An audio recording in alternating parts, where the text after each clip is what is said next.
तो मूवी की स्टार्ट होते ही हमें एक लेडी दिखाई जाती है जो कि मैजिक करके बुरी सोल्स को कैद करती थी। उस वक्त वो लेडी जमीन को खोद रही होती है। वहाँ से उस लेडी को एक काफी पुराना बॉक्स मिलता है और उस बॉक्स पर स्नेक का एक सिंबल था। फिर वो लेडी वहाँ पर मैजिकल स्पेल्स बोलने लगती है। फिर जब वो अपने मैजिक को पूरा कर लेती है तब वो उस बॉक्स को अपनी कार में रख कर वहाँ से चली जाती है। इसके बाद हम देखते हैं एक लड़के को जो कि अपने एक फ्रेंड के साथ एक रेस्टोरेंट में आया होता है। उस लड़के की फ्रेंड उस रेस्टोरेंट में जॉब करती थी और उस लड़की का नाम था ईडन और उसके फ्रेंड की आपस में नाराजगी चल रही थी, इसीलिए वो आपस में बात नहीं करते थे। तभी हम देखते हैं एक आदमी को जो कि अपने ट्रक के साथ उस रेस्टोरेंट में आया था और उस ट्रक वाले आदमी का नाम होता है रे अपना खाना पैक करवा के वहाँ से चला जाता है। काम से फ्री हो लेने के बाद ईडन अपने घर के लिए जा रही होती है। तभी ईडन को फॉलो करते हुए उसका बेस्ट फ्रेंड भी वहाँ पर आ जाता है। वो दोनों एक ब्रिज पर खड़े होकर बातें कर रहे होते हैं और तभी वहाँ पर वही ट्रक वाला आदमी यानी रे आ जाता है। रे उस ब्रिज को क्रॉस कर रहा होता है। ठीक बिल्कुल वहाँ पर वो लेडी भी अपनी कार लेकर आ रही होती है जो कि मैजिक किया करती थी, जिसे हमने मूवी की स्टार्ट में भी देखा था, जिसके पास वो बॉक्स भी था। तभी वो लेडी सामने आने वाले ट्रक को देख रही होती है जिससे उसकी कार का बैलेंस खराब हो जाता है और उसकी कार ब्रिज से नीचे गिरने वाली होती है। रे उस लेडी की हेल्प करते हुए उसे कार से बाहर निकालता है। इस एक्सीडेंट की वजह से उस लेडी को काफी चोट आई थी। वो लेडी बार बार रे को ये कह रही होती है कि उस बॉक्स को जल्दी से कार से बाहर निकाल दो। फिर रे उस बॉक्स को कार से बाहर निकालने के लिए कार में जाता है, लेकिन वो बॉक्स अपने आप से ही ओपन हो जाता है और उसमें से एक बड़ा सा स्नेक बाहर आकर रे को काट लेता है। अब क्योंकि वो कार ब्रिज के बिल्कुल कॉर्नर पर थी, इसीलिए वो कार ब्रिज से पूल में जाकर गिरती है। उस बॉक्स में और भी बहुत सारे छोटे छोटे स्नेक्स थे जो कि उस बॉक्स में से अब सारे ही आजाद हो चुके थे और वो सारे स्नेक एक एक करके रे को काटने लगते हैं। तब रे कार समेत उस पूल में डूबकर मर जाता है। इसके बाद वहाँ पर पुलिस और पूरी रेस्क्यू टीम आ जाती है और वो पूल से रे की डेड बॉडी को बाहर निकालते हैं और जिस लेडी की वो कार थी उसकी भी अब डेथ हो चुकी थी। कुछ देर गुजर जाने के बाद वहाँ पर एक लड़की आती है जिसका नाम होता है सीसी और सीसी मरने वाली लेडी की ग्रैंड डॉटर थी। सीसी सेफ्टी के तौर पर अपनी ग्रैंड मदर का एक लॉकेट अपने पास रख लेती है और वो पुलिस से उस बॉक्स के बारे में पूछती है जो कि उसकी ग्रैंड मदर के कार में था। सीसी की शक्ल देखकर ऐसा लग रहा था कि कोई गड़बड़ है और वो काफी डरी हुई थी। अब क्योंकि अपनी ग्रैंड मदर की डेथ की वजह से सीसी काफी सदमे में थी, इसीलिए पुलिस उसे उसके घर पर ले आती है। इसके बाद हम देखते हैं कि रे की डेड बॉडी को चेक करने के लिए एक जगह पर लाया जाता है और रे की बॉडी का एग्जामिन करने के बाद पोस्टमार्टम भी करना था। रे की डेड बॉडी के पास एक आदमी खड़ा था और उसी ने ही ये सब कुछ करना था, लेकिन तभी उस आदमी को किसी की कॉल आ जाती है। कॉल सुनने के बाद जब वो आदमी रे की डेड बॉडी वाले रूम में आता है तो वो देखता है कि वहाँ से रे की डेड बॉडी गायब हो गई है। वो रे की डेड बॉडी को वहाँ पर हर जगह ढूंढता है, लेकिन उसे डेड बॉडी कहीं पर भी नहीं मिलती। फिर हम देखते हैं कि एक पुलिस ऑफिसर रे के ट्रक को उसके घर पर छोड़ने आता है, लेकिन तभी उस पुलिस ऑफिसर को वहाँ पर किसी की मौजूदगी का एहसास होता है और जब वो पुलिस ऑफिसर टर्न करता है तो वहाँ पर कोई और नहीं बल्कि रे होता है। कुछ सोचने समझने से पहले ही रे एक रॉड से उस पुलिस ऑफिसर पर अटैक कर देता है और उसे जान से मार डालता है और बाद में उसके ब्लड से उसके फोरहेड पर सांप का एक सिंबल बना देता है। इसके बाद हम देखते हैं कि ईडन अपने बेस्ट फ्रेंड से दोबारा मिल रही है। वो अपने फ्रेंड को बताती है कि एक्सीडेंट की वजह से और अपनी ग्रैंड मदर को खो देने की वजह से सीसी उस दिन काफी डरी हुई थी, इसीलिए हमें उसके पास जाना चाहिए, उससे मिलना चाहिए। अब क्योंकि बिजी होने की वजह से ईडन का फ्रेंड उसके साथ नहीं जाता। तब ईडन अपने एक मेल और एक फीमेल फ्रेंड के साथ सीसी के घर पर जाती है और वो सीसी से पूछते हैं कि तुम इतना क्यों डरी हुई थी उस दिन और तुम अजीब सा बिहेव भी कर रही थी। और यहाँ पर सीसी उन्हें सारी बात बता देती है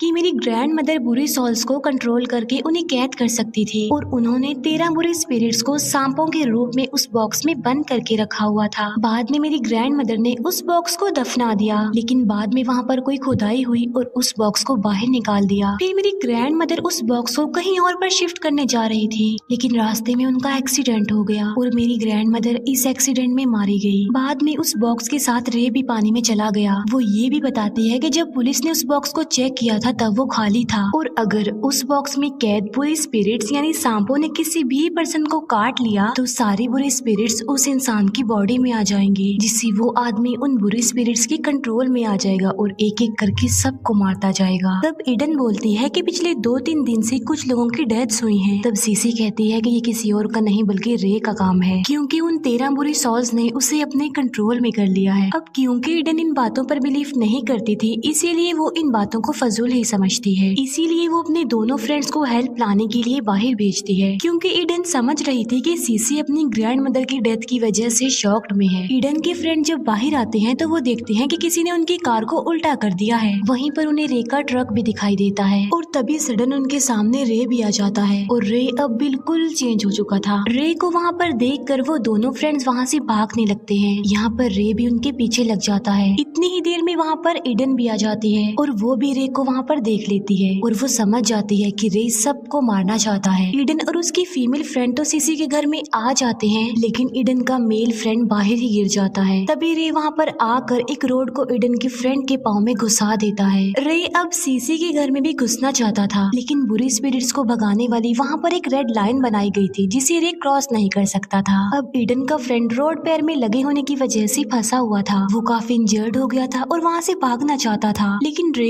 जो कि अब किसी जानवर से कम नहीं था और वो ईडन के उस फ्रेंड को मार डालता है। बाद में वो उसकी ब्लड से सीसी के घर के बाहर सांप का वही सिंबल बना देता है और फिर वो ईडन की फ्रेंड की डेड बॉडी को खींच कर वहाँ से ले जाता है। तभी हम देखते हैं कि ईडन का जो बेस्ट फ्रेंड होता है वो अपने फ्रेंड को लेकर वहाँ पर आ जाता है और वो देखता है कि ईडन की कार को किसी ने उल्टा कर दिया है और वो भी अब सीसी के घर पर चले जाते हैं। वो लोग रे के बारे में डिस्कशन कर रहे होते हैं और उनका एक फ्रेंड विंडो के पास खड़ा हुआ था। तभी रे उनके उस फ्रेंड को चेन की एक मदद से खींच कर अपने साथ ले जाता है। ईडन का बेस्ट फ्रेंड अपने उस फ्रेंड को बचाने के लिए बाहर आता है। रे उन फ्रेंड्स को मारने के लिए उनकी तरफ बढ़ रहा होता है, लेकिन तभी ईडन एक गन से रे को शूट कर देती है। सब समझ रहे थे कि रे मर चुका है, लेकिन तभी वो फिर से खड़ा हो जाता है और ईडन के एक फ्रेंड पर अटैक करके उसे इंजर्ड कर देता है। फिर वो फ्रेंड्स वहाँ से भागकर दोबारा से सीसी के घर पर आ जाते हैं और ईडन का जो फ्रेंड इंजर्ड था वो मर चुका था। वो लोग वहाँ पर बुरी तरह से फंस चुके थे और काफी परेशान थे और वहाँ से निकलना चाहते थे। फिर ईडन सीसी से पूछती है कि अब इस जानवर यानी रे को रोका कैसे जाए, जिस पर सीसी कहती है कि हमें रे की बॉडी से उन बुरी स्पिरिट्स को निकालने के लिए ब्लैक मैजिक करना पड़ेगा। लेकिन अफसोस की बात तो ये है कि मैं अच्छे से ब्लैक मैजिक नहीं जानती हूँ। वो कहती है लेकिन मुझे एक दूसरा तरीका पता है जिसके लिए एक जिंदा और एक मरे हुए इंसान की जरूरत होती है। तब वो रिचुअल अपने मरे हुए फ्रेंड की बॉडी पर करने का डिसीजन लेते हैं। तब सीसी के साथ सब मिलकर वो रिचुअल परफॉर्म करते हैं। तभी हम देखते हैं कि रे अपने टो ट्रक से घर को बांधकर खींचने लगता है, जिससे ईडन के दो फ्रेंड्स बाहर खींचे चले जाते हैं। सीसी भी वहाँ पर बुरी तरह से फंसी हुई थी। ईडन उसे निकालने की काफी कोशिश तो करती है, लेकिन वहाँ पर रे आ जाता है।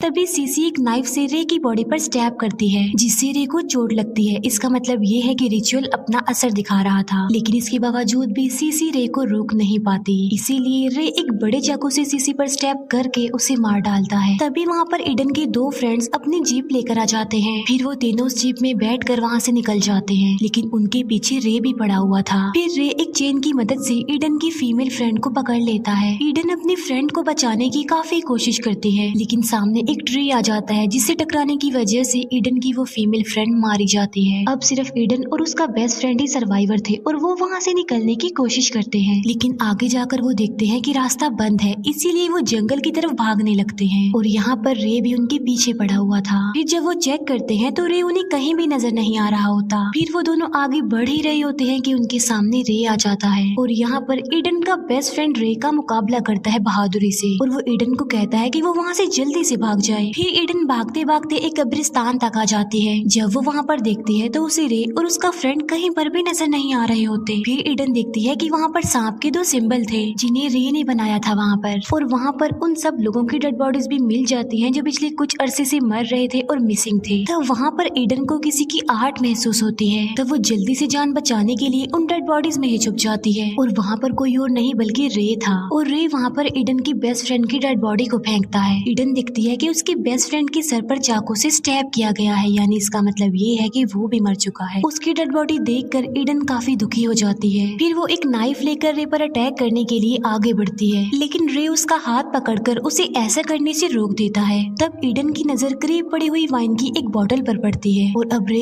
ईडन को मारने वाला होता है। तभी ईडन वाइन की उस बोतल में आग लगाकर रे की तरफ फेंकती है, जिससे रे पूरा का पूरा जल जाता है। रे सारा जल चुका था, लेकिन फिर भी वो ईडन पर अटैक करता है तब ईडन सीसी की ग्रैंड मदर का लॉकेट रे को दिखाती है। उस लॉकेट को देखकर रे बिल्कुल रिलैक्स हो जाता है। फिर थोड़ी ही देर बाद वो सारी बुरी सॉल्स जो रे की बॉडी में चली गई थी सांपों की सूरत में रे की बॉडी से बाहर आने लगती हैं और वो स्नेक भी ईडन पर अटैक कर देते हैं, लेकिन ईडन उस लॉकेट की वजह से बच जाती है। फिर ईडन उस कबर को बंद कर देती है। यहाँ पर ईडन ने रे और उन सारे बुरे स्पिरिट्स को कैद कर दिया था। फिर ईडन वहाँ से बाहर निकल जाती है और रे के ट्रक के पास आ जाती है। वो ट्रक लेकर वहाँ से भागने वाली होती है, लेकिन ट्रक तो स्टार्ट ही नहीं हो रहा था और तभी वहाँ पर रे आ जाता है और रे से बचने के लिए ईडन एक बार फिर से जंगल की तरफ भागती है। तब रे भी जंगल में उसके पीछे पीछे जाता है, लेकिन रे को वहाँ पर ईडन कहीं पर भी नजर नहीं आ रही थी। रे अभी वहीं पर ही खड़ा होता है, तभी ईडन ट्रक लेकर वहाँ पर आती है और वो उस ट्रक से रे को ठोक देती है। इस वजह से रे की बॉडी के 2 टुकड़े हो जाते हैं। ईडन जब ट्रक से बाहर आती है तो वो देखती है कि रे की बॉडी के टुकड़े हो गए हैं। ईडन बिल्कुल सही सलामत थी और वो वहाँ से चली जाती है। उसकी जाते ही ये मूवी यहीं पर एंड हो जाती है। थैंक